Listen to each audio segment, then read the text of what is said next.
Selamat pagi, selamat siang, selamat sore, dan selamat malam Bu Rani. Perkenalkan, nama saya Muhammad Ras Arsyad, dan track yang saya pilih adalah Specific Independent Study Program Kampus Merdeka di Mitra Startup Kampus dengan program Sertifikat both in Data Science and Artificial Intelligence.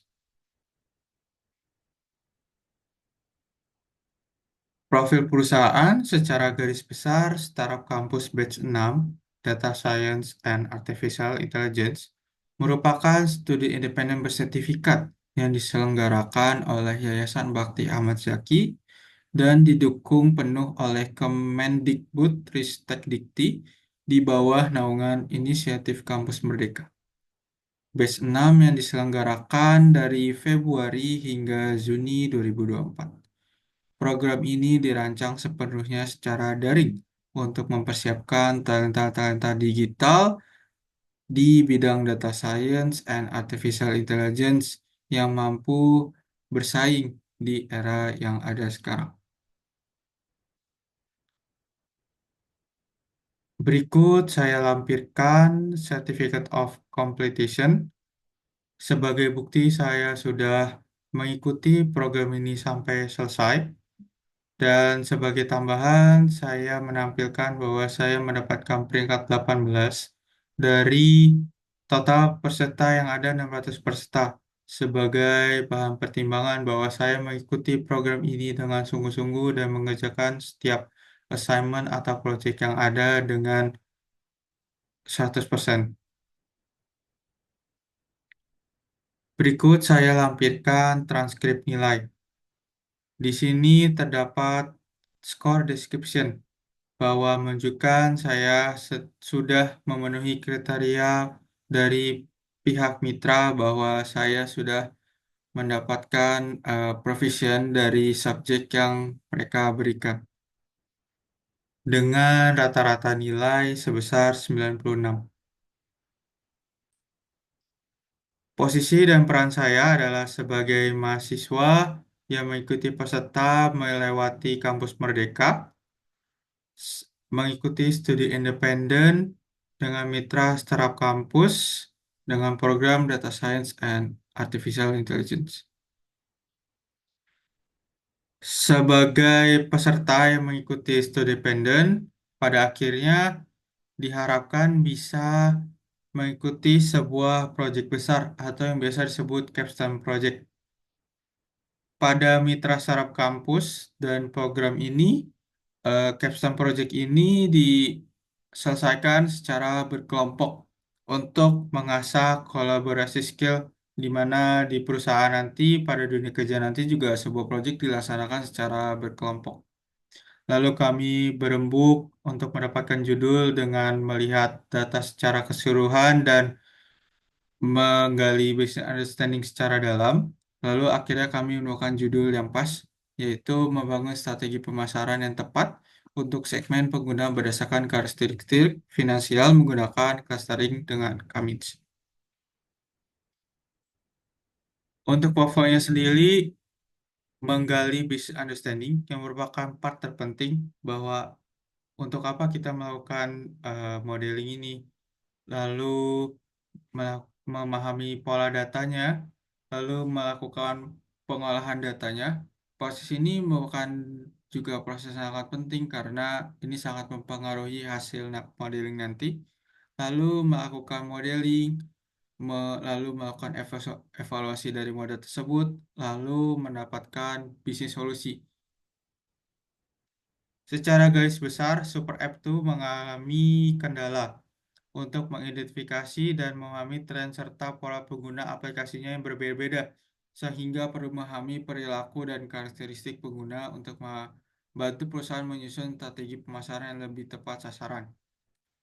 Jadi pada didasari ini kami melakukan klasterisasi menggunakan Kamins berdasarkan karakteristik finansial user. Lalu melakukan data preparation dengan menghandle machine value, menghandle duplicate value, menghandle outlier, menghandle convert data types, dan melakukan correcting data value. Lalu melakukan fitur engineering, yaitu menambahkan fitur-fitur penting untuk sekiranya bermanfaat untuk modeling nanti. Itu menambahkan kolom X, menambahkan kolom reference ratio, dan lainnya. Lalu melakukan model evaluation dengan melihat metric evaluation ya, dengan membandingkan dua algoritma klasterisasi, yaitu Kamis dan Nebescan. Bisa dilihat dari Silhouette, Saliski-Harabas, dan Davis-Walden ya. Lalu pada akhirnya mendapatkan empat cluster, yaitu cluster pertama high expander with high cleavage, cluster kedua consistent high expander, cluster ketiga high spending and discount, and cluster keempat balance and spender. Lalu dari keempat cluster ini kami menyajikan karakteristiknya dan menjadikan solusi apa yang bisa dilakukan oleh super app untuk meningkatkan penjualannya. Lalu kami juga melakukan visualisasi data menggunakan BI Tools Looker Studio dari Google. Ini akan memudahkan seorang bisa memahami pola datanya tanpa harus membuka dataset. Ini akan memudahkan dengan membaca pola-pola yang ada. Selain proyek besar, Capstone Project, saya juga mendapatkan assignment yang harus dikerjakan setidaknya 2 minggu sekali pada program ini. Yang pertama, assignment chapter 1, Foundation for Data Science. Terdapat dua secara garis besar, SQL dan Python. Pada proyek SQL, kami diminta untuk menggali insight-insight bermanfaat dari dataset publik Deluxe e-commerce menggunakan data warehousing tools yaitu BigQuery. Selanjutnya menggunakan Python untuk mengidentifikasi BMI dari daftar peserta yang ada yang sudah disimpan sebelumnya di data frame. Lalu untuk assignment selanjutnya data preprocessing. Jadi kami diberikan dua pilihan dataset. Pertama dataset perumahan, lalu dataset hard disease. Lalu saya memilih dataset perumahan. Yang pertama pada assignment kedua diminta untuk melakukan pembersihan data. Lalu pada assignment selanjutnya untuk melakukan prediksi. Di sini saya menggunakan library PyCaret untuk melakukan prediksi apakah rumah ini dapat terjual atau tidak dengan fitur-fitur yang ada. Selanjutnya, untuk melakukan data visualisasi, saya menggunakan dataset hard disk. Visualisasi ini juga menggunakan BI Tools Looker Studio.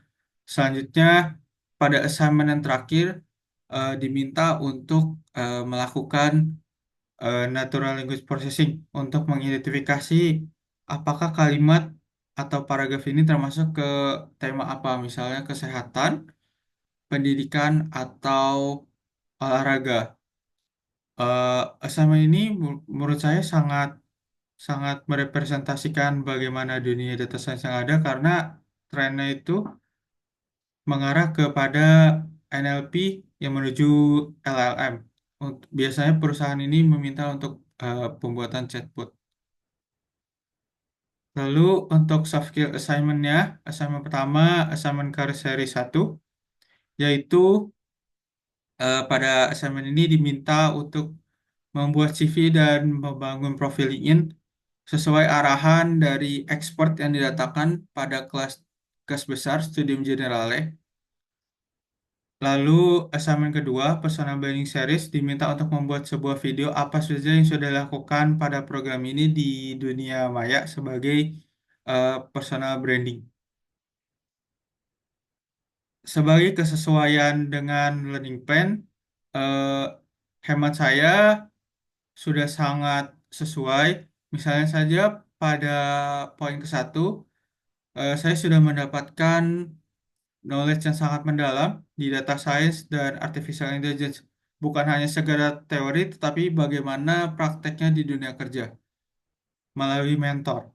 Lalu poin kedua mendapatkan comprehensive curriculum, kurikulum yang update sesuai industri apa saja yang dipakai. Lalu terdapat mentor juga yang menambahkan insight-insight yang bermanfaat di dunia industri. Lalu untuk poin ketiga, hands-on experience project. Jadi pada caption project tersebut mengerjakan sebuah project yang walaupun datanya sintetik atau dummy, tapi menurut saya merepresentasikan bagaimana data di sebuah perusahaan karena datanya cukup besar. Lalu employability dan entrepreneurial skill misal juga sudah sangat tercapai pada program ini, misalnya Digital and Technology Fluency. Saya juga menggunakan banyak tools data scientist seperti penggunaan Colab, Google Colab, penggunaan Visual Studio Code, penggunaan BigQuery, data warehousing, penggunaan BI tools, Looker Studio, penggunaan bahasa pemrograman SQL Python, penggunaan banyak library Python, Pandas, Matplotlib, PyCarrot, scikit-learn, dan yang lainnya. Lalu mengembangkan growth mindset untuk tidak menyerah jika mendapatkan tantangan, misalkan terdapat error, dengan melakukan inisiatif pada poin ketiga dengan bertanya dengan mentor yang lebih ahli. Kesimpulannya, melalui program studi dependen ini di Startup Kampus telah mengembangkan kecakapan teknologi digital saya dengan penggunaan tools-tools data scientist yang ada, mindset yang berkembang, dan inisiatif yang kuat untuk bertanya kepada mentor sebagai bekal untuk beradaptasi dan sukses di industri data science dan artificial intelligence. Lain itu, technical skill. Saya juga belajar banyak hal mengenai data science, dimulai dari data foundation, data preprocessing, data visualisasi, modeling, dan terakhir artificial intelligence. Ditambah dengan mentor yang memberikan insight-insight bermanfaat bagi saya dan sangat menginspirasi. Sekian apa saja yang sudah saya lakukan, singkat, selama 6 bulan. Mohon maaf jika banyak kesalahan kata. Terima kasih, Bu Rani.